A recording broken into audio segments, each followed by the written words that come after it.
Shalom saudara sekalian, senang sekali saya Pendeta Ruben Adi Abraham bisa menyampaikan firman pada hari ini. Dan hari ini saya akan menyampaikan firman dengan judul Berjaga-jaga di akhir zaman.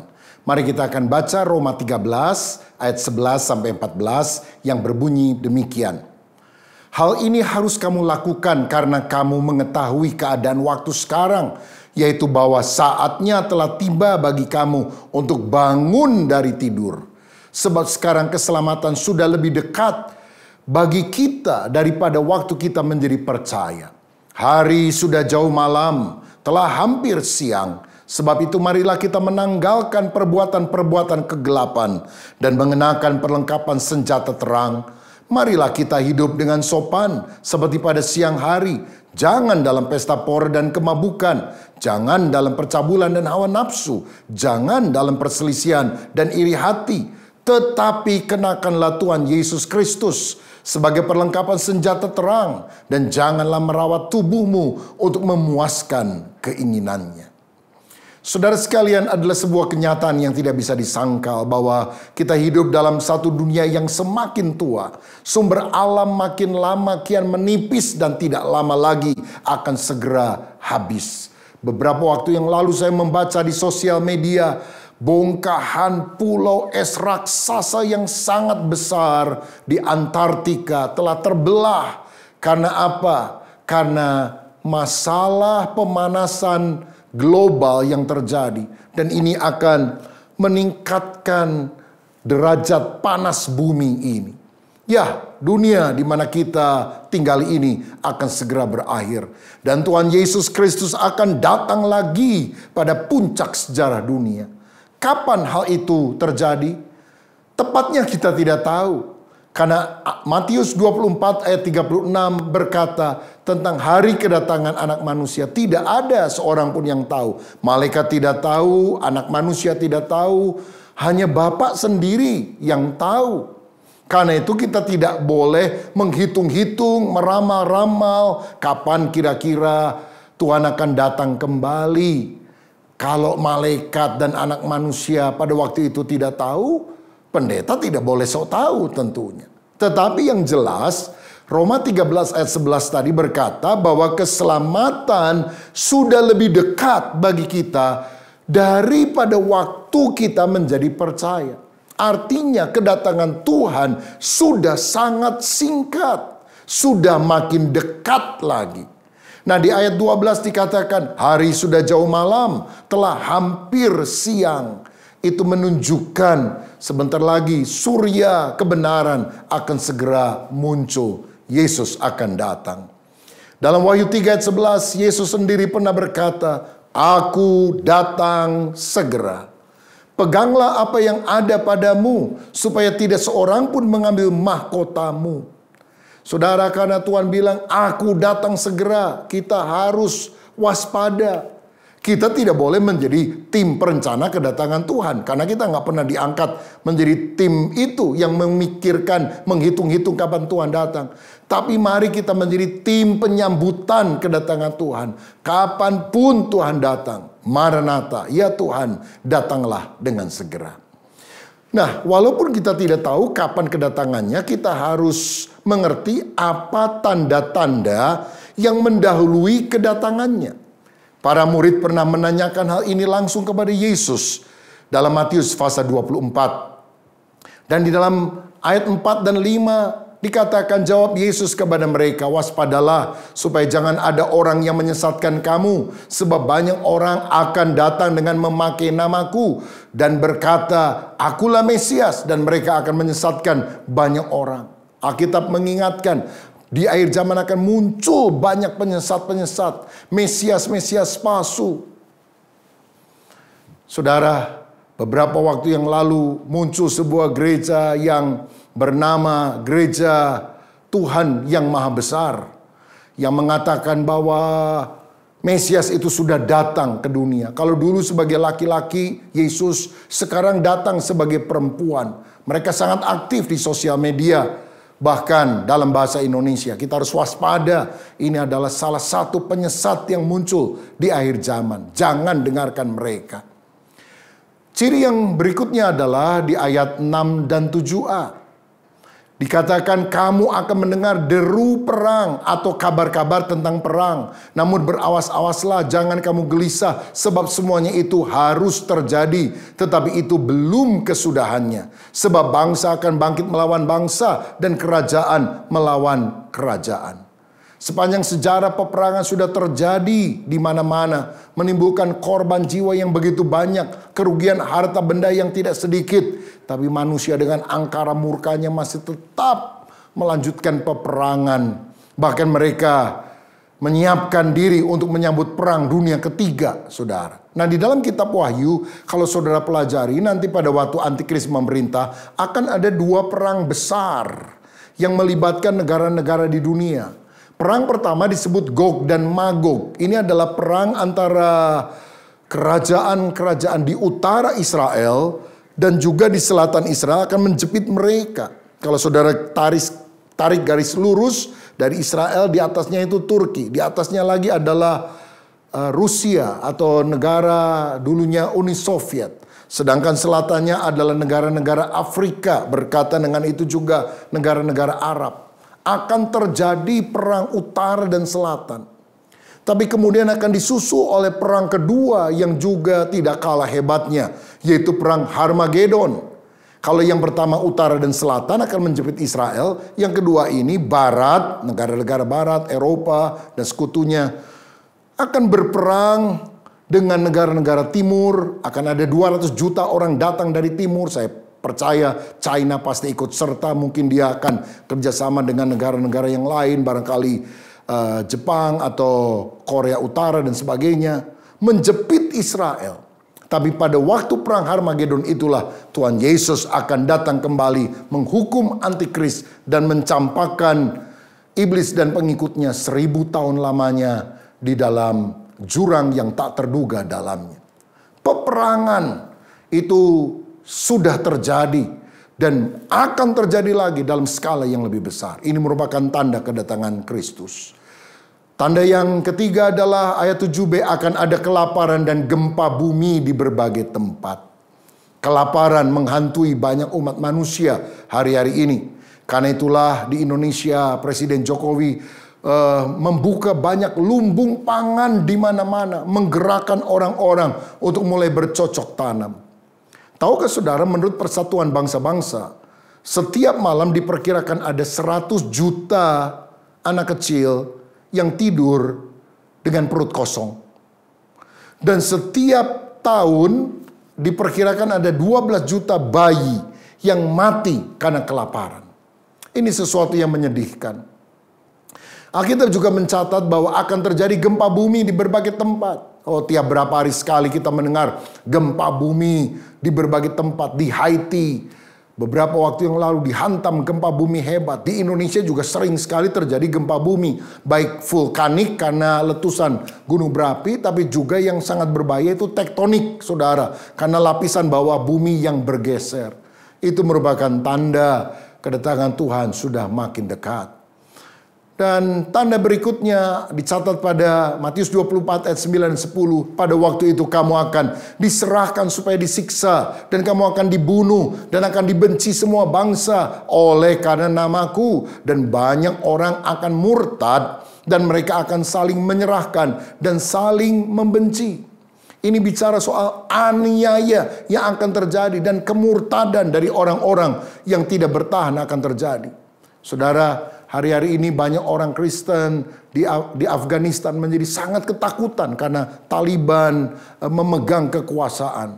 Dan dari sejarah waktu yang lampau mereka menyiksa anak-anak kecil, wanita-wanita, bahkan orang-orang Kristen. Dan hari-hari ini pun kita mulai mendengar beberapa hamba Tuhan mulai dicari door to door sehingga mereka harus melarikan diri.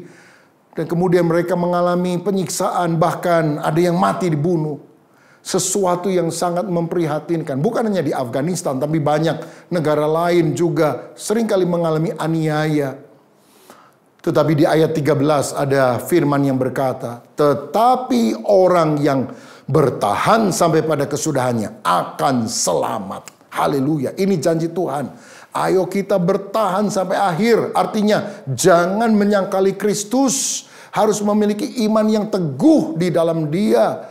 Karena manusia hanya bisa membunuh tubuh dan tidak bisa melakukan lebih daripada itu. Tapi Tuhan bisa mencampakkan manusia ke dalam api neraka kalau kita tidak sungguh mengasihi Tuhan, tidak setia kepadanya. Tapi bagi orang yang setia, mahkota kehidupan Tuhan akan berikan. Kita akan bersama dengan Dia di dalam kerajaan sorga. Haleluya.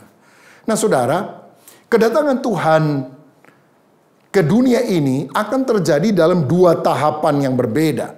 Nah ini kita perlu paham. Pertama disebut sebagai pengangkatan atau rapture. Orang-orang percaya itu akan diangkat ke angkasa, bertemu dengan Tuhan di sana, lalu dibawa masuk ke dalam kerajaan sorga.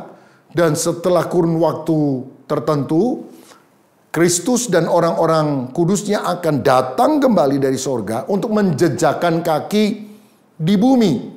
Mendirikan kerajaan milenium, kerajaan 1000 tahun damai dengan ibu kotanya di Yerusalem di Palestina, yang setelah 1000 tahun akan merger, bergabung dengan kerajaan kekal, yaitu ada pemisahan antara sorga dan neraka.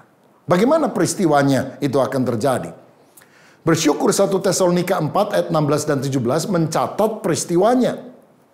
Dikatakan, sebab pada waktu tanda diberi, yaitu pada waktu penghulu malaikat berseru dan sangkakala Allah berbunyi, maka Tuhan sendiri akan turun dari sorga, dan mereka yang mati dalam Kristus akan lebih dahulu bangkit. Sesudah itu kita yang hidup, yang masih tinggal, akan diangkat bersama-sama dengan mereka dalam awan menyongsong Tuhan di angkasa. Demikianlah kita akan selama-lamanya bersama-sama dengan Tuhan. Nah, kita bilang pertama, penghulu malaikat akan berseru. Ya, kita berkata, Mikael adalah penghulu malaikat. Dia akan berseru, saya nggak tahu seruannya apa. Mungkin dia teriak, Tuhan datang. Lalu sangkakala Allah berbunyi, tut. Mungkin suaranya seperti itu. Ya, pasti bukan terererereret, terererereret. Yang datang si Unyil, bukan Tuhan kalau suaranya begitu, saudara. Nah, tetapi setelah sangkakala Allah berbunyi, Yesus akan turun dari sorga. Lalu orang yang mati di dalam Kristus itu akan dibangkitkan. Kubur-kubur akan terbelah. Orang yang sudah mati akan bangkit mengenakan tubuh kebangkitan. Tubuh seperti yang dimiliki oleh Yesus setelah dia bangkit juga dari antara orang mati. Dan bagaimana dengan orang percaya? Kalau saya dan saudara masih hidup pada hari kedatangan Tuhan, kita tidak akan pernah mati sampai selama-lamanya. Wow, ini luar biasa. Tetapi kita akan diubah dalam sekejap mata, mengenakan tubuh kemuliaan. Tubuh yang dimiliki Yesus setelah dia bangkit dari antara orang mati. Lalu orang yang mati dalam Kristus yang telah diubah, dan kita yang masih hidup yang juga mengenakan tubuh kemuliaan akan diangkat bersama-sama menyongsong Kristus di awan-awan. Sehingga kita bisa nyanyi di sana. Ada pertemuan di udara, pertemuan yang manis. Bisa lagu itu? Kalau tidak bisa, belajar dulu. Sebab kalau nggak bisa, jangan-jangan diturunin lagi, saudara sekalian ya. Ya, maksud saya, ayo kita siapkan diri kita karena kedatangannya pasti terjadi. Nah, yang penting sekarang bagaimana sikap kita menyambut kedatangan Tuhan tahap pertama, yaitu pengangkatan di awan-awan itu. Dalam Matius 24 ayat 40-42 dikatakan, pada waktu itu kalau ada 2 orang di ladang, yang seorang akan dibawa dan yang lain akan ditinggalkan. Kalau ada 2 orang perempuan sedang memutar batu kilangan, yang seorang akan dibawa dan yang lain akan ditinggalkan. Karena itu berjaga-jagalah, sebab kamu tidak tahu pada hari mana Tuhanmu datang. Apa yang kita harus lakukan menjelang kedatangannya yang makin dekat? Kata kuncinya, berjaga-jaga. Karena orang yang berjaga-jaga, hidup di dalam kebenaran, kekudusan akan diangkat bersama dengan Kristus. Tetapi yang ditinggalkan akan masuk di dalam masa aniaya dari si antikristus. Nah, kapan Yesus akan datang? Ini banyak tafsiran yang berbeda paham. Ada yang bilang pengangkatan akan terjadi di awal masa aniaya. Pre-tribulation. Ada yang bilang di tengah masa aniaya, setelah antikris memerintah dulu 3,5 tahun dari 7 tahun masa dia memerintah. Ini disebut mid-tribulation. Tapi ada juga yang berkata post tribulation. Pengangkatan akan terjadi di akhir masa aniaya. Saudara-saudara, yang penting adalah kita ini menyiapkan diri untuk diangkat. Jangan bertengkar sebelum aniaya, di tengah aniaya, di akhir masa aniaya. Oh ribut, malah nggak diangkat nanti repot. Saudara sekalian, karena itu mari kita penekanannya bukan mencari-cari kapan sih waktunya Tuhan datang, kapan sih waktunya pengangkatan. Tapi bagaimana sikap kita menjelang pengangkatan itu. Itu yang paling penting. Dan Alkitab mengucapkan hal ini. Berjaga-jagalah. Lukas 21 ayat 34 sampai 36 berkata demikian. Jagalah dirimu supaya hatimu jangan syarat oleh pesta pora dan kemabukan serta kepentingan-kepentingan duniawi. Dan supaya hari Tuhan jangan dengan tiba-tiba jatuh ke atas dirimu seperti suatu jerat. Sebab ia akan menimpa semua penduduk bumi ini. Berjaga-jagalah senantiasa sambil berdoa. Supaya kamu beroleh kekuatan untuk luput dari semua yang akan terjadi itu. Dan supaya kamu tahan berdiri di hadapan anak manusia. Haleluya. Jadi kata kunci yang kita harus pegang baik-baik. Sikap hidup di akhir zaman adalah berjaga-jaga. Nah, menurut Kamus Bahasa Indonesia, berjaga-jaga itu pertama artinya bersiap sedia, waspada, berhati-hati. Tapi kata kedua, untuk memahami berjaga-jaga adalah tidak tidur semalam suntuk. Berjaga-jaga artinya terjaga, bangun, tidak tidur. Dan inilah yang dikatakan dalam Roma 13 ayat 11 tadi. Bahwa saatnya telah tiba bagi kamu untuk bangun dari tidur. Saudara, kita tidak boleh tertidur secara rohani. Harus bangun, wake up, sadar, terjaga. Sebab orang yang tidur tidak sadar apa yang terjadi.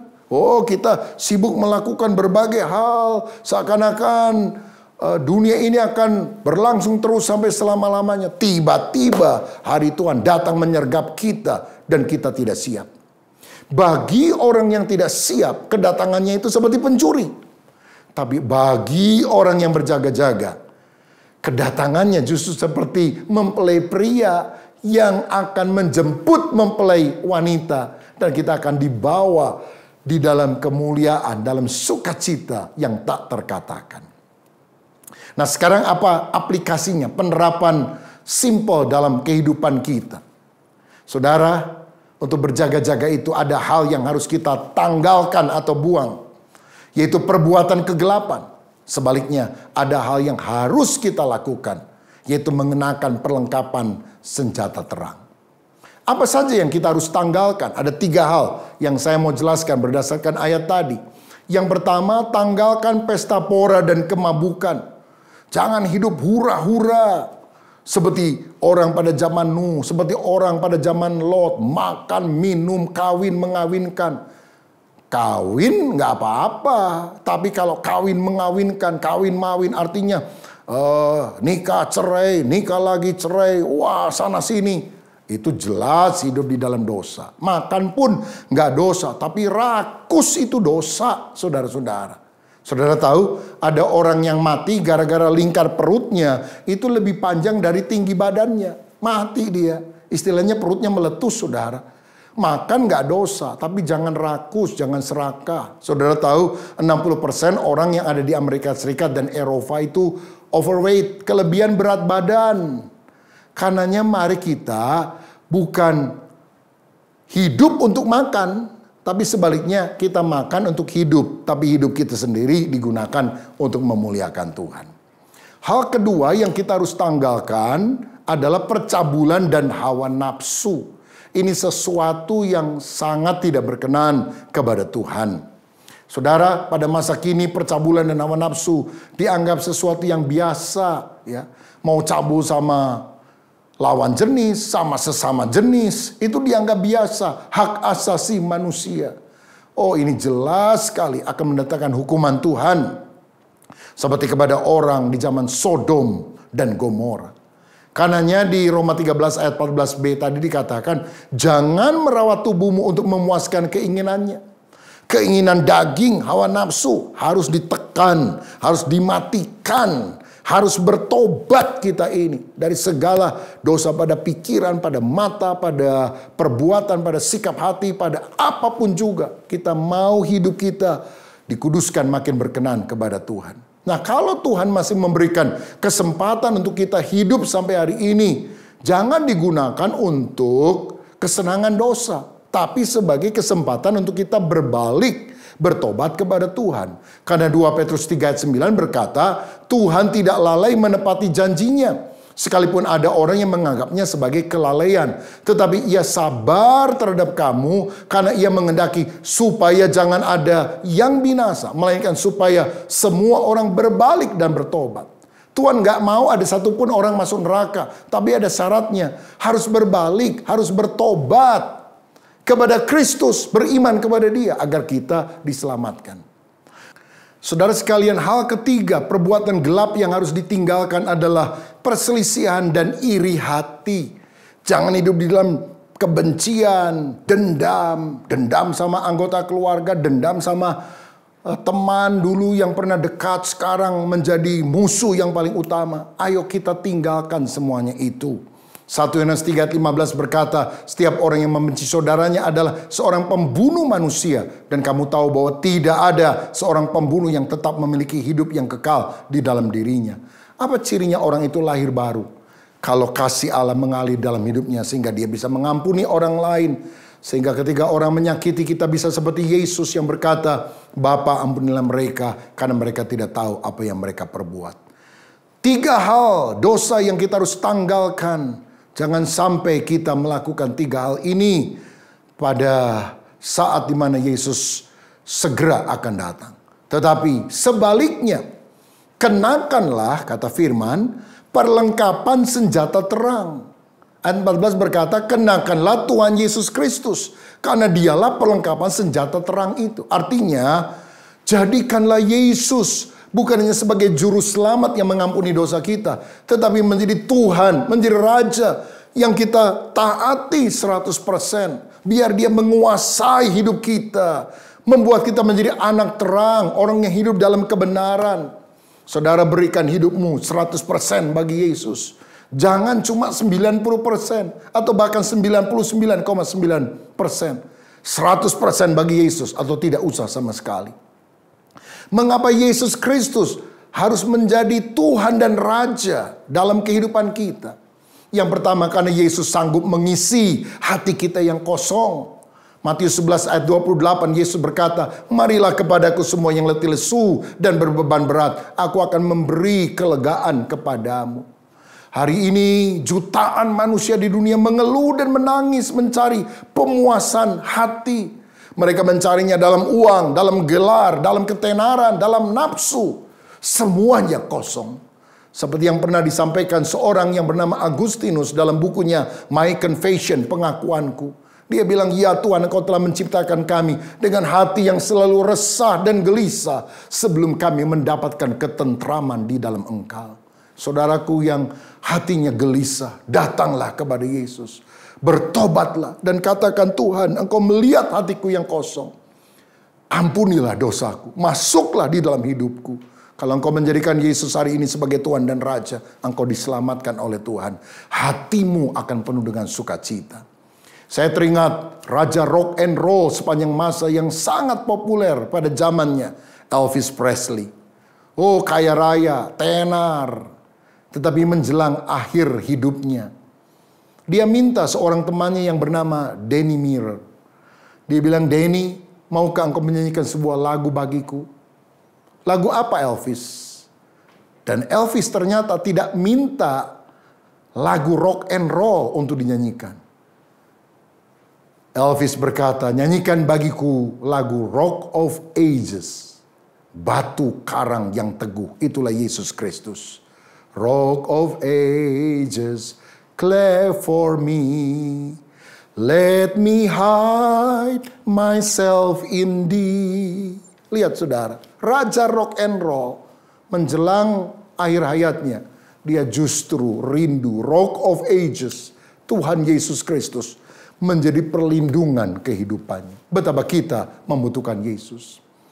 Yang kedua, mengapa kita harus menjadikan Yesus sebagai Tuhan dan Raja? Karena hanya Yesus yang bisa memberikan keselamatan kekal. Nabi hanya bisa memberikan tawaran keselamatan, bukan kepastian. Tapi Yesus berkata dalam Yohanes 14 ayat 6, Akulah jalan kebenaran dan hidup, tidak seorang pun sampai kepada Bapa kecuali melalui aku. Kisah Rasul 4 ayat 12, di bawah kolong langit ini tidak ada nama lain yang olehnya manusia bisa diselamatkan kecuali dalam nama Yesus. Yesus bukan cuma nabi, bukan cuma rasul. Dia adalah Tuhan Allah yang telah datang di dalam rupa manusia.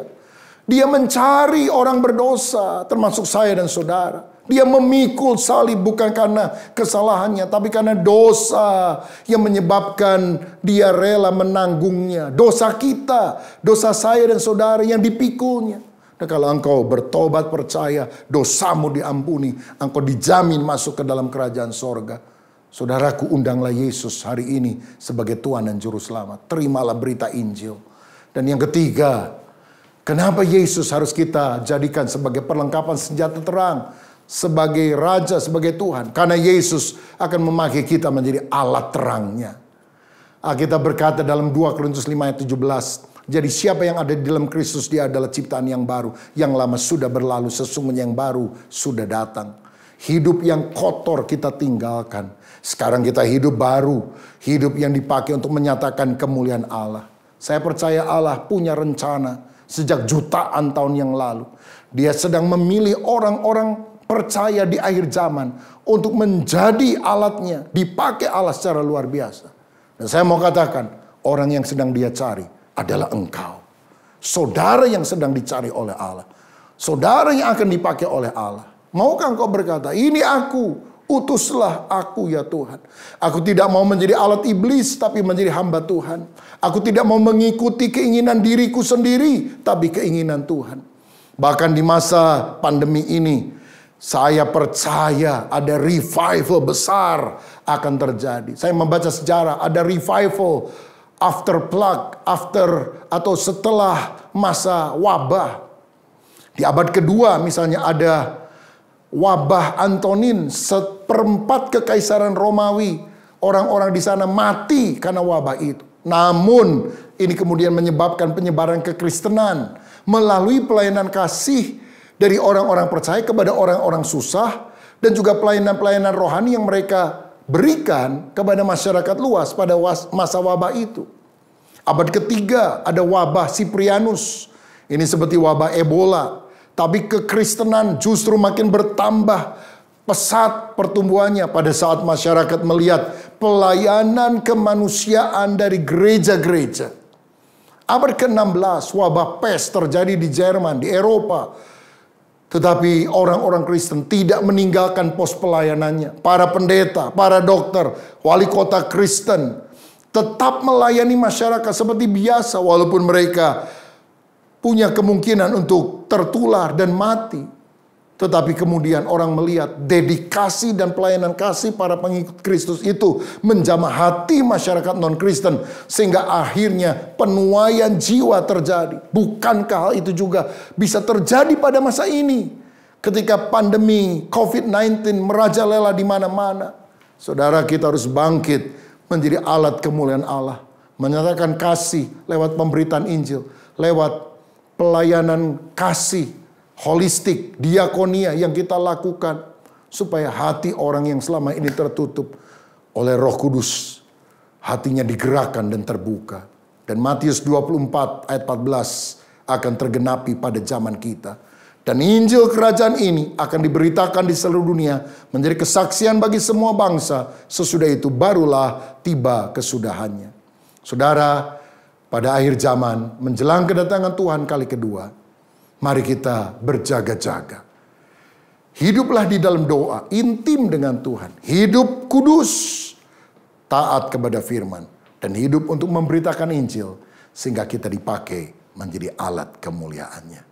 Sekarang mari kita mempersiapkan diri untuk masuk di dalam perjamuan kudus. Roti melambangkan tubuh Yesus Kristus yang dipecah karena dosa-dosa kita.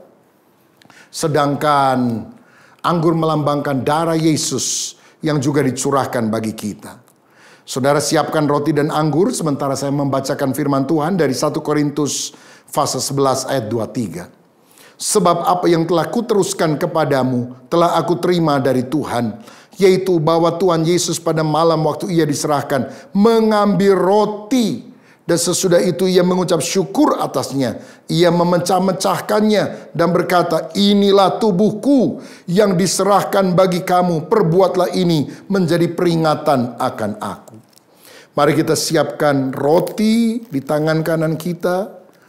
Dan kita berdoa. Bapa Surgawi, terima kasih Engkau telah mengutus putra tunggalmu Yesus datang ke dunia untuk menyelamatkan kami orang yang berdosa.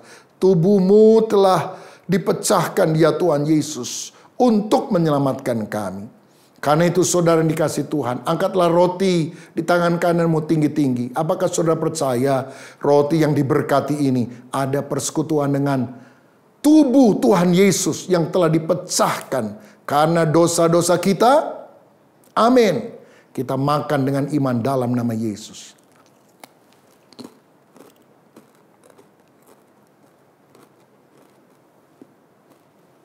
Seperti roti yang bersatu dengan tubuh kita, biarlah roh kita juga selalu bersekutu dengan roh Tuhan. Selanjutnya, 1 Korintus 11 ayat yang ke-25 saya bacakan. Demikian juga ia mengambil cawan sesudah makan lalu berkata, cawan ini adalah perjanjian baru yang dimateraikan oleh darahku. Perbuatlah ini setiap kali kamu meminumnya menjadi peringatan akan aku. Kita siapkan cawan anggur di tangan kanan kita. Percayalah darah Yesus itu menyucikan. Bilur Yesus sanggup menyembuhkan segala penyakit kita. Darahnya berkuasa. Ada kuasa dalam darahnya. Kalau saudara sakit, percaya mujizat masih terjadi saat ini. Bilur Yesus bisa menyembuhkan kita. Memproteksi kita dari segala serangan virus, bakteri atau apapun. Dan kalau kita sakit, kesembuhan masih bisa terjadi. Apakah saudara percaya anggur yang diberkati ada persekutuan dengan darah Tuhan Yesus yang menyucikan kita dari segala dosa? Amin. Kita minum dalam nama Yesus.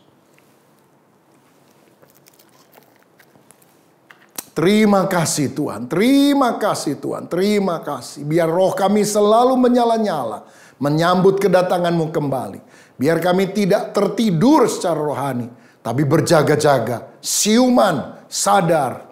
Karena tidak lama lagi Tuhan akan datang. Biar kami dipakai menjadi alat kemuliaan-Mu di akhir zaman ini. Berkat-Mu atas kami, dalam nama Tuhan Yesus Kristus. Haleluya. Amin. Tuhan Yesus memberkati kita.